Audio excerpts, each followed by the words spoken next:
जब आप law student होते हैं तो पहला सवाल एक दिमाग में आता है कि जब मैं इस लॉ कॉलेज से बाहर निकलूंगा तो क्या अपनी वकालत शुरू करूं या फिर लॉ फर्म में ज्वाइन करूं। और इसके पीछे कहीं ना कहीं डिसाइडिंग फैक्टर होता है मिलने वाला पैसा। हम ये सोचते हैं कि लॉ फर्म में शायद ज़्यादा पैसा मिल जाए तो लॉ फर्म में चले जाएं। कई बार दिमाग में ये भी सवाल आता है कि क्या वकालत में मैं इतना अच्छा कमा पाऊंगा या नहीं कमा पाऊंगा। बहुत सारे फैक्टर होते हैं जिस कारण से हम डिसाइड करते हैं कि हम लॉ फर्म में जाएं या वकालत में जाएं। लेकिन जो सबसे मेन डिसाइडिंग फैक्टर होता है वो ये होता है कि हमें कितना रिवॉर्ड या रिम्यूनरेशन मिलने वाला है। ये तो ही एक बात जब अगर आप लॉ स्टूडेंट हैं या फिर अगर आप लॉ फील्ड में आगे जाने वाले हैं। दूसरी ओर अगर हम आम जनता की बात करें तो आम जनता के दिमाग में भी एक बहुत कॉमन सवाल होता है कि लॉ फर्म में काम करने वाले या फिर जो लॉयर होते हैं वो फीस कितनी लेते हैं। आज इन सब बातों को हम डिटेल में जानेंगे इस वीडियो में, और जहां डिस्कस करेंगे कि एक लॉयर कितनी फीस लेता है, जनरल फीस का स्टैंडर्ड क्या है, इसके ऊपर क्या रूल्स एंड रेगुलेशंस हैं। और जब इस वीडियो को एंड तक आप देखेंगे तो आपको इस बात की क्लैरिटी हो जाएगी कि एक वकील कितनी फीस लेता है। तो चलिए दोस्तों शुरू करते हैं आज का ये खास वीडियो।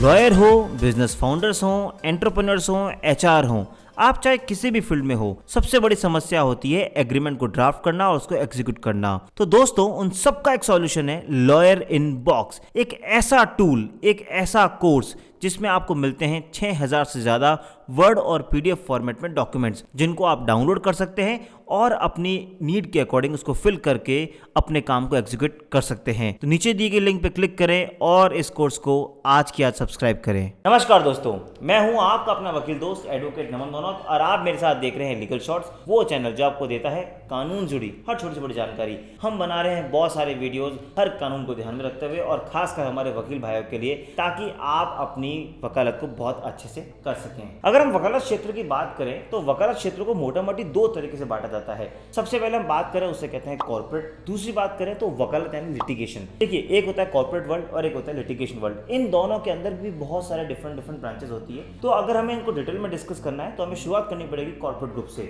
अगर हम कॉर्पोरेट हाउस की बात करें, यानी कॉर्पोरेट हाउस को अगर मैं और सिंप्लीफाई भाषा में कह के कहूँ तो इसका मतलब मैं बात करूंगा लॉ फर्म की। हालांकि लॉ फर्म भी डिपेंड करती है कि टियर 1 लॉ फर्म है, टियर 2 लॉ फर्म है, टियर 3 लॉ फर्म है। लेकिन अगर हम जनरल लॉ फर्म की बात करें और अगर आप फ्रेशर हैं तो आपको सबसे पहले ज्वाइनिंग दी जाती है, उसे कहते हैं एसोसिएट के रूप में।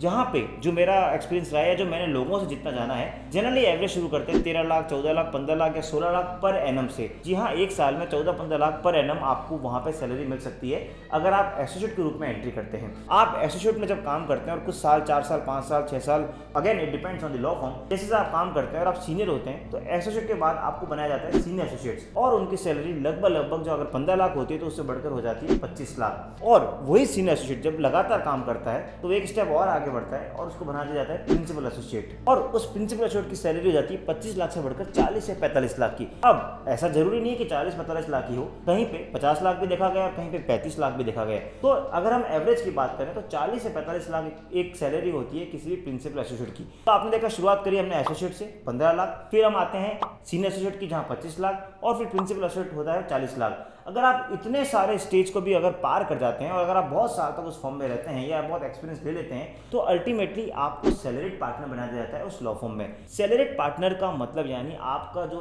एनुअल पैकेज होगा वो होगा 90 लाख से 1 करोड़ 20 लाख के बीच में। जी हाँ, अगर हम एवरेज बात करें तो 1 करोड़ एक सैलरीड पार्टनर को एक लॉ फर्म से मिलता है। अब वही सैलरीड पार्टनर जो बहुत लंबे टाइम से काम कर रहा है और अब उन लॉ फर्म्स के जो ऑनर्स या जो फाउंडर्स होते हैं उनको लगता है कि अभी हमारे लिए बहुत अच्छे बिजनेस भी लेके आ सकते हैं या बहुत अच्छे क्लाइंट्स भी लेके आ सकते हैं, तो उनको वहाँ इक्विटी दे दी जाती है। और ये होता है फाइनल स्टेज एक लॉ फर्म में इक्विटी पार्टनर के रूप में, जहाँ पे एक इक्विटी पार्टनर को लगभग 4 से 5 करोड़ साल की एनुअल इनकम होती है। Again it depends on the number of clients या लॉ फर्म के प्रोफाइल पे, बट एवरेज ऐसे देखा गया कि 4 से 5 करोड़ इक्विटी पार्टनर साल का कमाई करता है। तो ये तो हमने जाना कि एक लॉ फर्म में एक पर्सन कितना कमाता है। लेकिन अगर मैं आपको लॉ फर्म का कॉन्सेप्ट बता दूं, अगर आपको इस बात को लेकर भी डाउट है कि लॉ फर्म क्या होती है, तो वो भी हम जान लेते हैं। लॉ फर्म बेसिकली एक ग्रुप ऑफ लॉयर्स होता है जहां पे बहुत सारे लॉयर्स मिलकर काम करते हैं किसी पर्टिकुलर क्लाइंट के लिए। अगर आप जितने भी कमर्शियल ट्रांजैक्शंस देखें, अगर आप एग्जांपल है पेटीएम का एक आईपीओ आया, अब पेटीएम का आईपीओ है वो किसी इंडिविजुअल वकील के पास नहीं जाएगा, वो ऑब्वियसली किसी न किसी बड़ी लॉ फर्म जैसे अमरचंद, खेतान, लूथरा,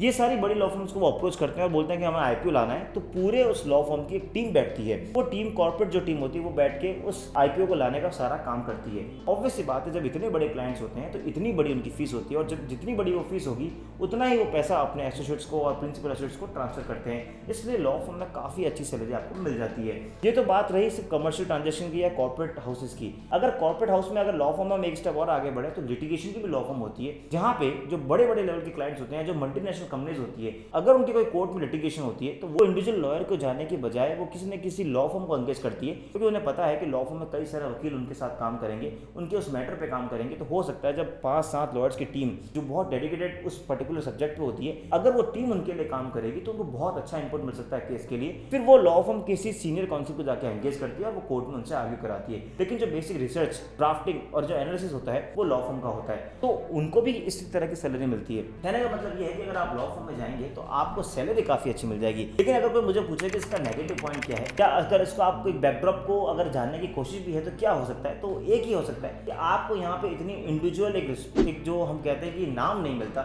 जो आपको प्राइवेट वकालत में मिलता है। तो ये होता है लॉ फर्म का प्लस माइनस और इसकी सैलरी के बारे में। अगर हम कॉर्पोरेट हाउस में दूसरे पार्ट की बात करें तो आप बन सकते हैं इन हाउस काउंसिल। जी हाँ, जरूरी नहीं है कि आप लॉ फर्म में जाएं। इन हाउस काउंसिल से कोई भी मल्टीनेशनल कंपनीज हैं, वो भी तो अपने यहाँ इन हाउस लीगल काउंसिल रखती होगी। फॉर एग्जाम्पल स्टार ग्रुप या फॉर एग्जाम्पल ICICI बैंक, कोई भी बड़ा ग्रुप अपने ऑफिस के अंदर या डिपार्टमेंट के अंदर एक इन हाउस काउंसिल लगता है। उसकी सैलरी भी एवरेज 8 से 10 लाख पर एनम होती है। रिलेटिवली लॉ फर्म के मुताबिक वहाँ पे काम कम होता है, क्योंकि लॉ फर्म में बहुत ज़्यादा प्रेशर होता है। ऐसा सुनने में आता है कि 15 से 17 घंटे लॉ फर्म में काम करा जाता है। Again it depends on the आप किस टीम में है या किस लॉ फर्म में है। लेकिन इतना काम उस कॉर्पोरेट हाउस की जो दूसरी टीम में आप जब जाते हैं, जैसे स्टार ग्रुप हो गया या ICICI बैंक हो गया, फॉर एग्जाम्पल कोई भी लीगल काउंसिल ग्रुप में आप जाते हैं, तो शायद इतना काम आपको वहाँ वर्कलोड नहीं आता है और आपका वर्कलोड कम हो जाता है, लेकिन सैलरी भी फिर उसके अकॉर्डिंग 8 से 10 लाख होती है। तो ये तो हुआ कॉर्पोरेट ग्रुप का दूसरा पार्ट। पहला हुआ लॉ फर्म, दूसरा हुआ इन हाउस काउंसिल, और तीसरा होता है अगर आप कोई गवर्नमेंट ऑफ इंडिया की यूनिट में जाके वहाँ लीगल काउंसिल लगते हैं, जैसे कोई PSU फॉर एग्जाम्पल ONGC हो गई, तो वहाँ पे आपको गवर्नमेंट जो वर्क टाइम होता है उसके अकॉर्डिंग काम करना होता है, यानी 10 से 5, 10 से 7 का,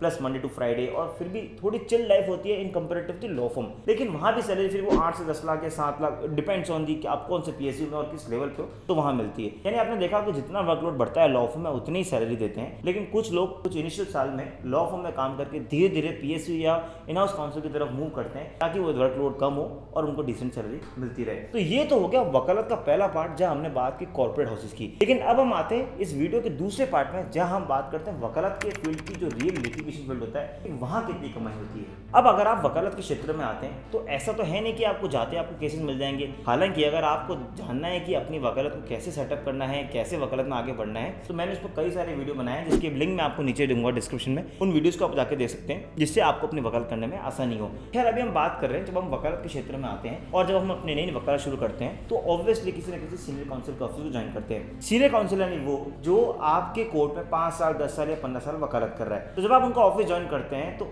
फॉर्चुनेटली कहें या अनफॉर्चुनेटली कहें, जनरली इस देश में ये टेंडेंसी है कि सीनियर काउंसिल जनरली अपने जूनियर काउंसिल्स को पे नहीं करते हैं। जी हाँ, 5,000, 10,000, 15,000 या हद से हद 20,000 मैंने सुना है। 20,000 भी बहुत, मैं दिल्ली, बम्बई की मेट्रो सिटीज़ की बात कर रहा हूँ। अगर आप कोई Tier 2 सिटी से आते हैं, वहाँ पे जनरली सीनियर पे नहीं करते हैं, और करते भी हैं तो 5,000 या 10,000 मैक्स टू मैक्स। अब इस 5,000, 10,000 में मैं समझ सकता हूँ कि एक जूनियर काउंसिल के लिए सर्वाइव करना कितना डिफिकल्ट है, क्योंकि आज के अगर हम टाइम में पेट्रोल की बात करें तो ही उसमें पूरा नहीं होता है। तो आप सोचें कैसे वकालत करें, कितनी डिफिकल्ट हो जाती है। लेकिन इसका एक दूसरा फैक्टर भी है। अगर आप अच्छे सीनियर के ऑफिस में जाते हैं, भले ही आपको वहाँ पे अच्छा स्टाइपेंड नहीं मिल रहा हो, लेकिन अगर आपको फाइल्स आर्ग्यू करने को मिल रही है और अगर आपको वहाँ पे काम सीखने को मिल रहा है, तो वो 5,000 या 10,000 कब 5 लाख या 10 लाख पर मंथ बदल जाएगा, वो आपको भी पता लगेगा। तो अगर हम आज बात कर रहे हैं कि वकील कितना कमा लेता है, जब जूनियर काउंसिल किसी सीनियर का ऑफिस ज्वाइन करता है, तो आप मान के चलें 10,000, 15,000 वो उसको वहाँ से स्टाइपेंड मिलता है। और अगर